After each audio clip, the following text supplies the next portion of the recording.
Hey, what's up, everybody? So this is going to be actually the test run for one of the recipes that are going to be featured in the new series. In the refrigerator, I have already par drying what I call what normally is called dry beef. It's not really dehydrated per se, but it's more desiccated in a sense. Not desiccated, desiccated meaning it's dried out enough to where I can apply a marinade of chicken bouillon, or not chicken bouillon, beef bouillon cubes, pepper, chives, dried chives, dried thyme, and mix that up with just like a regular oil. I prefer to use olive oil simply because it's a healthier medium of fat. And holy shit, I'm dark. Shouldn't have worn a black shirt. Turn on the light. That's a little bit better. Okay, so what I'm gonna do is I'm actually gonna be marinating it, and I'm gonna tilt my webcam down. So this is actually just a test run for it. So what you're gonna need is a non-stick pan, about yay big. If you're just cooking for like less than 2 people, you're gonna need a clean plate so that way you can rest the steak in. Because the reason why you want to rest the steak in, and because the stove top that I have does not have enough BTUs like a professional kitchen, what I'm going to do is I'm going to preheat this pan, no oil, because the paste that I made, the marinating paste that I made, or the seasoning paste rather, that I made has quite a bit of oil. Probably I would say a third cup of, I believe, canola oil. And the reason why I'm turning my head and looking is there's off camera, there's a big thing of oil there. My aunt, uncle, and mom put it in the shaker, so that way we can accurately measure. So with that being said, let's talk about tough meats. Tough meats, you can use a lot of things to tenderize it. You can use pineapples, you can use honey, believe it or not. And you can use green papaya. And you can use, what I always use is I use tenderizer. Tenderizer you normally can get for roughly $7-8. You don't need a lot of this. You just need a little bit of it. Only downside is this not only draws out the moisture, but it draws out the myoglobin. The myoglobin is basically the stuff you see on the plate when you get served your steaks. I use this as a very, very last resort, and the recommended amount is 1 teaspoon per pound. I use a quarter of it. And the reason why I use a quarter of it is I do it in 4 stages. So I use a quarter of it after I dry it initially for 24 to 36 hours, 48 hours the most. Put this on there, let it go for another 12 hours. So basically we're going roughly 60 hours on it. And then from there, so basically just over 2.5 days. And then after that, take it out of the fridge, which I gotta do now.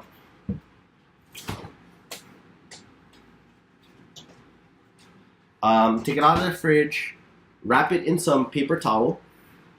And the reason why you wrap it in some paper towel is because since this was frozen twice and there's freezer burn, you want to completely thaw out your steak. So because you want to completely thaw out your steak, it does 2 things. One, it doesn't completely remove damage from the freezer burn, but it definitely does something in regards to flavor and texture. This is basically from the sirloin, or the leg of the cow, bottom round. And as you can see, there's not that much fat. There's only 1 sinew of fat, a small fat cat with silver skin. A lot of people, they don't like this. I technically keep it on because especially when it comes to this part, it overcooks. So it keeps the moisture in, and I don't know how to remove silver skin. So even with the loose sinews of fat, I still don't know how. But I am pretty sure you can probably melt this off. I don't know. I could be wrong. My fellow foodies, please correct me if I am. But with that being said, we're going to just pat it dry just a little bit more. We want it completely dry. And in the refrigerator, which is off screen again, to that side, I have a seasoning paste already made, which I said, which was made of oil, fresh garlic. I forgot to add fresh garlic in there. Fresh garlic, dried thyme, and dried chives.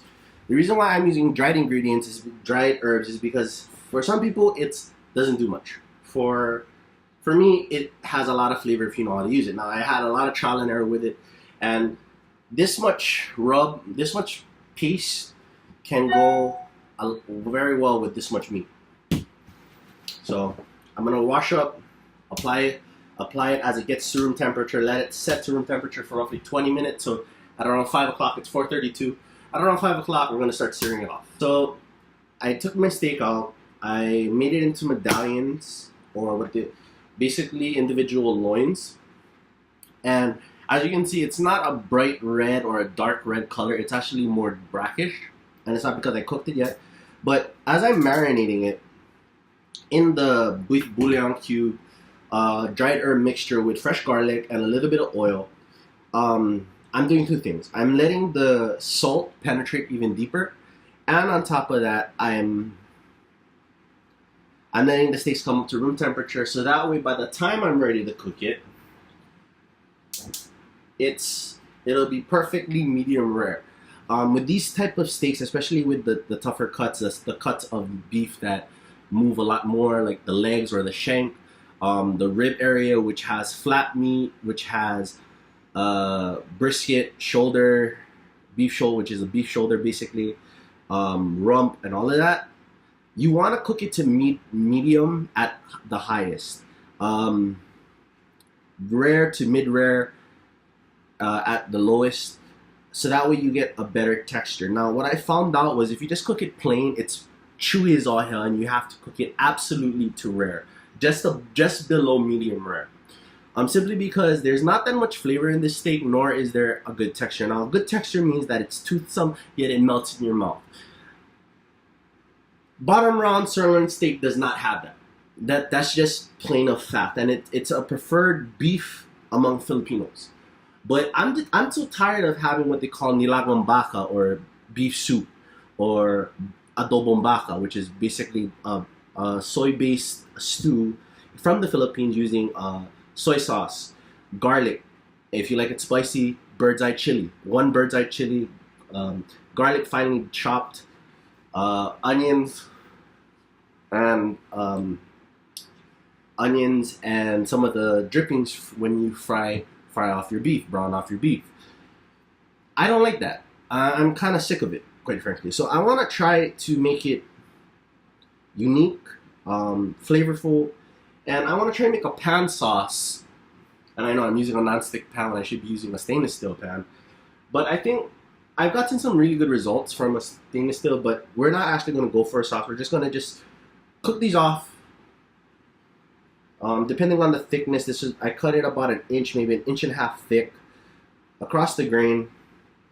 And I would give it roughly maybe 2 minutes at the most on each side, because from what I noticed, like when I cook any sirloin steak, like New York strip, Denver steaks, which come from the chuck, depending on how it's cut, Kansas City steaks, which is basically a bigger New York strip, it normally would take 2 to 5.5 minutes on both sides. And I'm going to do constantly what they call the flip turn method, meaning that once I get a good crust on the first side, flip it over immediately, get a good crust on that side, develop another layer and layers of flavor. A lot of people say that's sacrilege. For me, because I'm not that well versed in cooking a steak, and I'm pretty sure about 90% of you watching aren't that versed either, the turn method is nothing to be scoffed at. I mean, it's one of the ways to get a really good sear, one of the ways to get a really good deep Maillard reaction. And I also want to see if using Chef Marco Pierre's method, now I probably changed the recipe a little bit, so the taste and flavor, but the idea with the bouillon cubes and the stock cubes is to give you that roasted flavor, that kind of like stock beef flavor that you get from really good stews back into the meat. Using the fresh herbs intensifies that. Dry herbs intensifies that times 5, maybe, for me at least. I don't know about you fancy cooks out there, but if you're balling on a budget, you're feeding a lot of people, I would say a good 2-3 pounds of top bottom round, or even I would say a feather blade steak, which is a different cut of a different cut of beef, but you can definitely have a really good butcher do it for you. It can serve at least 5 people, and if you're doing a budget meal or meal prep, if you're looking for a steakhouse steak, sirloin would be probably one of your best bets, simply because it's the leanest part of the cow that sees a lot of muscle, gets a lot of muscle development. And if, in fact, this is free-range beef, it has a lot more better flavor. 90% of all beef bought and sold in the U.S. is, for lack of a better word, commercialized. So there's not that much flavor. Versus if it's grass-fed, free-range, or here in Hawaii we call it paniolo beef, which is cowboy beef, meaning they're led to fresh pasture. They're allowed to graze on really good grass. They have a really good diverse diet. You get those subtle nuances, and it'll cost you a lot more. And I suggest you try it. If say for example you go to a butcher or a meat shop that allows you to use your EBT to buy it, do it and experiment with it. Don't just chuck these on the grill.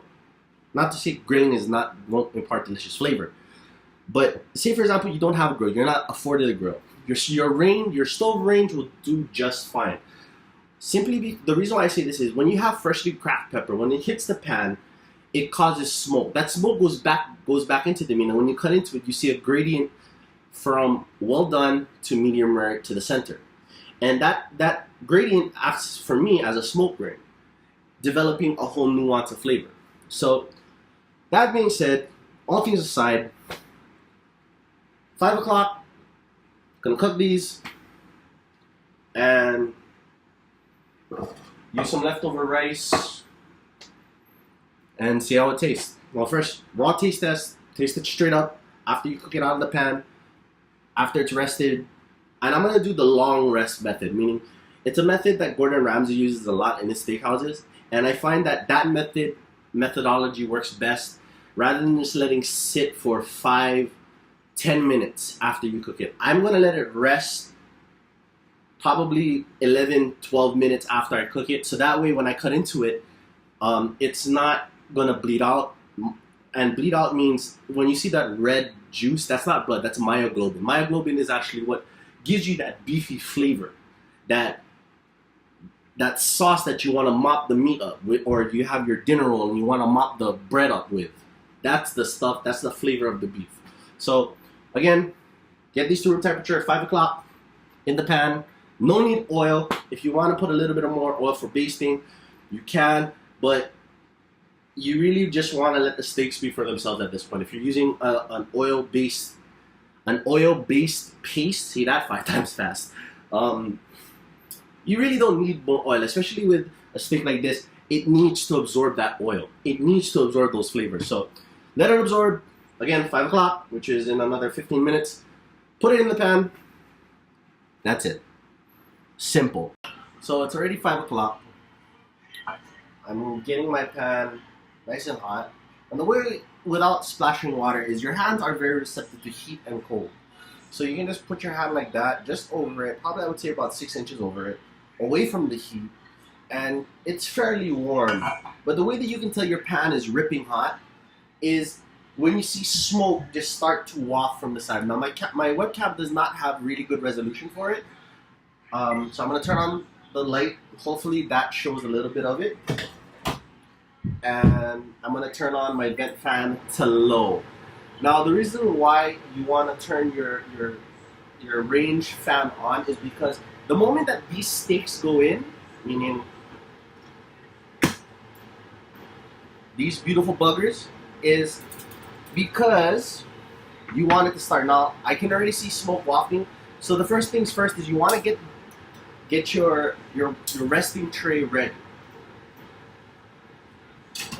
Okay, so my resting tray is a somewhat deep plate, and I know you're not supposed to put meat, so I'm going to put it on the stove where it retains some of the heat. I'm going to turn down the pan because as you can see now there's a lot of smoke wafting from it. I'm going to turn this back onto high so that way it starts sucking up all of the smoke, and we're going to start with the smaller pieces first. So we're going to go from the tip of the bottom round, and we're going to try to seal all the sides. So do not be afraid, and you should hear sizzling right away. I hope you guys can hear it on my webcam. So we're going to go with this part, and always start like you're looking at a clock, so that way you know which steak to turn and what steak needs to go. Now, generally you want to go with the thicker portion first, but the center portion is actually pretty thick. So I'm gonna leave the center portion just at the last minute. Okay. So now we have all our steaks. Try not to also crowd the pan. That is also another rookie move that I did. The reason why I'm doing this is because my brother has to eat before 6 o'clock. So this way you can cook multiple steaks, and if you have like a ribeye or a stuff, get a bigger diameter pan and let that thing set for about 5 minutes before you're ready to cook it. Like let some of the smoke billow out. But the moment you start to see smoke pouring up into the vent, that means your pan is way too hot. So what you're gonna do is if that happens, turn off the heat, get a cutting board, put the pan on there. It's not going to use much heat because the moment you put it back on the heat, it's going to start smoking it. So now I can see it going. So I'm going to start with the top. And as you can see, I hope you can see a beautiful color. I'm going to put it down. Turn oh, we got some beautiful color. Got some beautiful color. And the reason why the steaks aren't sticking is because you preheated your pan. Do not be afraid to preheat your pan. And in fact, one thing that I recommend you guys buy, the first thing like when you have your paycheck, is get yourself a cast iron pan. Because you can put it in the oven at 250 degrees until you're ready to cook. Get a nice towel, wrap it around the handle, put it on the stove at medium low, and just let it continue heating up. So that way the heat from the stove distributes at the bottom of the pan all the way up to the sides. So it's already a minute. I'm going to leave it for another minute. 5:05, I'm going to turn it. And it's okay if you touch the meat. Like right now, I can tell it's already, for two of the 3 pieces, it's starting to spring. So these 2 pieces right here, they're going to be the ones to come out first. Why? Because the smaller the piece of meat, the faster it cooks. So it's already 4:05. This one I'm going to turn one more time. I'm not going to do no fancy basting or nothing. I'm just going to seal it, put it on the pan, next to the stove where it's kind of warm in this area, and we're going to let it rest. Now you could just leave it in the pan and let it cook, but kind of defeats the purpose. You're actually going to overcook your steak. If you have a cast iron pan, which I recommend you guys get, again,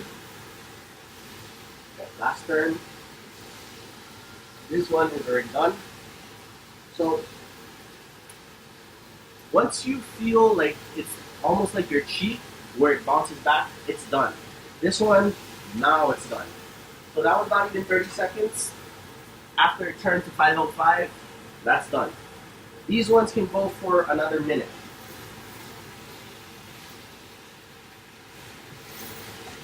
Now, your pan right now is going to start to get a little bit crowded. So if it gets too hot, if it gets to the point where it gets too hot, this is a point where you need to exercise discretion. So you're going to take your shaker or whatever container you have your oil in, go around the sides. So by the time it gets to the middle, give it a little bit of assistance, the oil starts to heat up and starts to cook the steaks. So this one's medium rare, this one's rare. These are still rare, so we're gonna continue frying them. Increase the heat just by a bit. And then you see these sides, you wanna color them as well. Why color? Well, as one of my favorite chefs would say on YouTube, no color, no flavor. You really want to try to impart as much flavor as you can into your meat. Let that go. Now, don't be afraid if it looks like it's black. It's because you use a higher salt content seasoning. So, and on top of that, you use dry herbs. If you use fresh herbs, it wouldn't be a problem. But because you're bottom on a budget, you use dry herbs. You seed it as best as you can. Or another way, instead of having it turned all the way to the side, is you gather all of your steaks, sandwich them together. And I'm going to do this side, but I don't color this side either. Tilt the pan. Let the pan do the work for you. That's the reason why God invented people to cook, to invent this kind of shit. So that way you could seal your meat beautifully. Now you don't really want to go for a really good color, even though I did say yes, color is flavor. Now this part is going to be brackish. You're going to want to dump the oil. You're going to want to dump the oil, turn down the heat, and get yourself a towel. Where is my towel? Here's my sandwich towel. Okay. So you're going to get your sandwich towel and scrape the pan. Now, your sandwich towel can be just like simple water and simple water and just a rag. And the reason why you want to do that while it's hot is so that way you can scrape off all of the gunk. Okay, turn back on the heat, dry out the pan. And I admit I didn't season one side particularly well, so we're going to season it with the leftover paste. We're going to mop up all of that seasoning, all of that beautiful seasoning. It's on the table. Wait till the pan starts, even though it's ripping hot, I still want to see little wafts of smoke. Now, you might not see it from the webcam, but you should see it in person. I see white first whiffs of smoke. When you lay your steak, don't dunk in it. Even though you have the oil on the steak, there is a chance that the heat from the pan will spit the oil back at you. So now this will go a little bit longer because it is thicker. So I'll give it about to 511. Turn down the heat to medium because, in fact, medium low, because the pan is ripping hot. As you can see, smoke is billowing. Let the steak cook for 2 minutes. I'm going to wash out my carving board, get my carving knife out, and we're going to start cutting into these steaks as soon as they're rested. So, when carving a steak, 2 things. Sharp knife, and you cut, with this type of meat, you cut against the grain. How many times have you had steak that's cut inappropriately and it's chewy as fuck? Well, simple. It's not cut against the grain. Again, people, it's not fucking rocket science. So, we're gonna take our steak. So, as you can see, by the way this steak is, I don't know if you guys can see it, but there's grain going this way. So you want to cut against that. And cut it at a bias, but don't cut it too thin. Cutting it too thin does 2 things. It makes it go by faster, meaning it cools down faster. And as predicted. And it runs the juice out faster. But the grain that I was talking about earlier is this. You can still kind of see it's pink in the middle and the gradient all around the meat. Now this is the tail end of the top bottom down. But as you can see, it's almost pulled apart. When you bite into it, it still should give some chew. But it still should lead with a lot of flavor. And the juice just gushes out. So let's go with the big one. You see the steak. There's the grain. Cut it at a bias, meaning tilt your blade towards you. And just go with 1 or 2 sweeping motions. If your knife is sharp enough, you should do this probably in 1 motion. But you see how, I hope you guys can see how pink that is. That's medium rare. With this type of steak, you want to cook it to medium rare. If you're meal prepping this, cook it rare. Why? Well, simply because when you put it in the container acts as kind of like a mini oven. So when it becomes like a mini oven, it cooks the steaks thoroughly. Oh, this is actually rare. So this would actually be good for meal prep. And the reason why I say it's kind of rare, I'm going to use this middle piece, this near middle piece here. It's still pretty red in the center, but as you can see through the gradient of how it's been cooked, you can still see medium rare throughout the steak. Well, for me, that's medium rare. Gordon Ramsay might say, it's raw. If it's meal prep, it'll get to medium rare. And beef is one of those things where you can actually eat it pink or raw, so long as you store it correctly and you refrigerate it right away or eat it right away. Now, because this is kind of an oblong shape, there's definitely pieces that are cooked a little bit more. So let's do further up from the tail.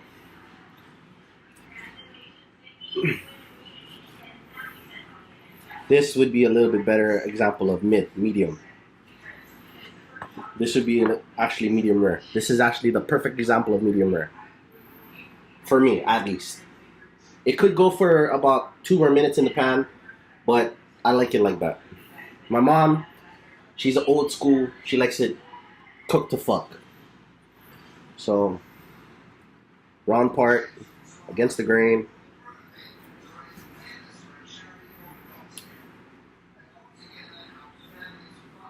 And you notice when I'm cutting it, you don't see a lot of juice on the board. You just see the grease from the seasoning and the steak itself.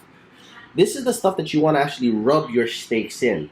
And then if there's any resting juices in the pan, you want to, in this plate, you want to rub it too on there.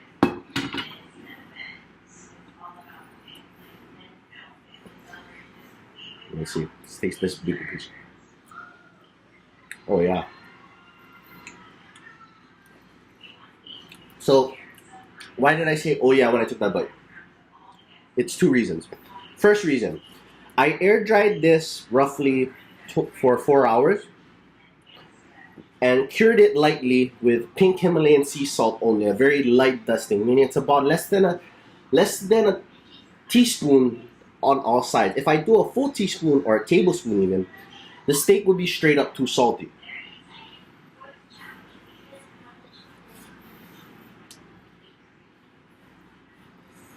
Not too thick, not too thin. Something that you can easily eat with a salad, cut up really well. And in fact, if you cut this thin enough, you can make this into my version of beef bacon, where if you cut it super thin, let me see if I can right here. Cut it as thin as possible. Saute these pieces in a pan with a little bit of bacon fat, a little bit of olive oil, a little bit of butter. Crisp them up. Get it a little bit crispy on the outside. Cut it up a little bit finer. It adds a beautiful meaty texture to salads. And then if you want to add another level of meaty texture, you can use mushrooms, store-bought mushrooms. Store-bought mushrooms are one of the better ways of getting protein and fiber in your diet. And they're one of the majority of the time, most commercial or bulk order places like Sam's Club and Costco will generally have it at a cheaper price. So cutting it at about a 1/4 inch, no more than a 1/2 inch thick would suffice.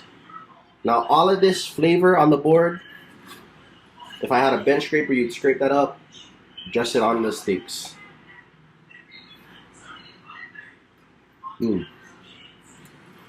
And the honey in there, beautiful.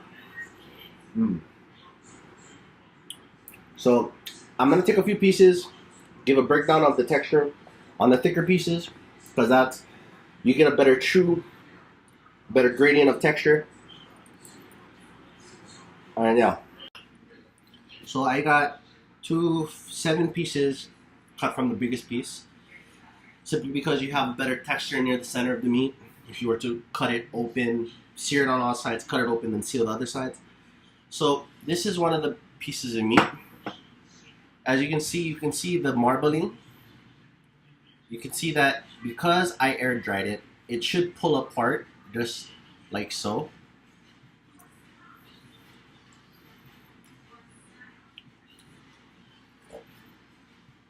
Cooked rare, going on to medium rare.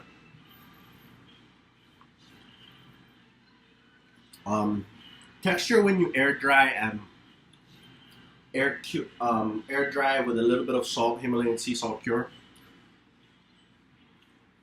is it changes the texture of the meat. It allows the salt to penetrate, allows for a better cook, seals in majority of the juices, even though it's drawing out and drying out the outside part of the steak. Things that I would change about the seasoning: accurately measure the pepper, because my lips are kind of numb with the black pepper spice, but I kind of like that. It's balanced out with the honey, so you kind of have like a barbecue-esque type of thing going, and less oil in the paste. More, I would use a little bit, instead of using 4 beef cubes, I'd use 6. Because you have that roast beef flavor going into the steak. And I would dare say I would marinate this overnight. Uncovered, let it dry, let the seasoning penetrate, and do work. Juiciness is very juicy. It's not gushing juice like a ribeye or a fillet. Well, fillet, you're not really going for juiciness, you're going for texture. But this is, for me, this is close to a flank steak texture, and the juiciness of a flank steak cooked medium rare. And what the salt and the honey does is it breaks down the connective tissues within the beef, which allows it to render a lot better. And what little fat that was in there completely absorbed when it went to room temperature. So my tip for this type of steak is marinate. I'm probably going to reshoot this video. Marinate. Well, first, get it out of the package, air dry it in your refrigerator, 24 to 48 hours maximum, and a light dust of Himalayan sea salt. And you can use the same tray that you brought the meat in, if it's big enough. If not, portion it. If it's like flank steak that's in a small tray, portion it, and go light on the top that you're seasoning on, and then light on or basically do a little bit heavier than you would on the top facing up, and then press it in there, heavier on the top facing up, press it in there, and layer the salt.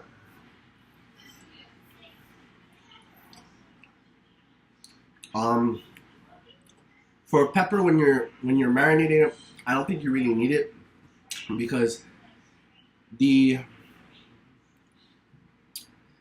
beef stock, I would assume, already has, the beef bouillon already has pepper, I'm assuming. And I just put a pinch of pepper. Or you could do what I always do, is have a bowl of salt and pepper ready. So I do 2/3 salt, 1/3 or less than 1/3 of pepper. And from that mixture, I would grab about 2 teaspoons of that. Add more garlic, because I taste the garlic, but it's not overpowering. I would also precisely measure out the dried herbs, because I'm tasting the sweetness of the chives when I want to taste the earthiness and brightness of the thyme. So I will do 3:1 on the chive and thyme. And then I would do 3:2:1. So 3 teaspoons of dried thyme, 2 teaspoons of dried rosemary, and 1 teaspoon, maybe a little bit less than that, probably a 1/4 teaspoon of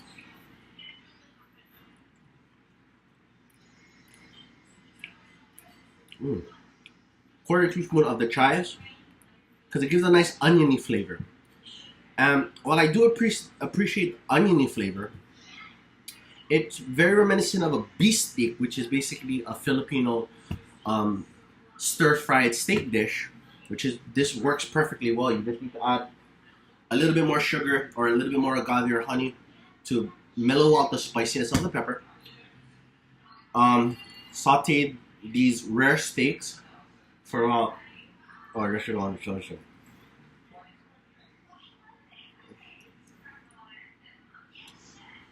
Saute this for about 2 more minutes with onions and the light drizzle of soy sauce. And there you go.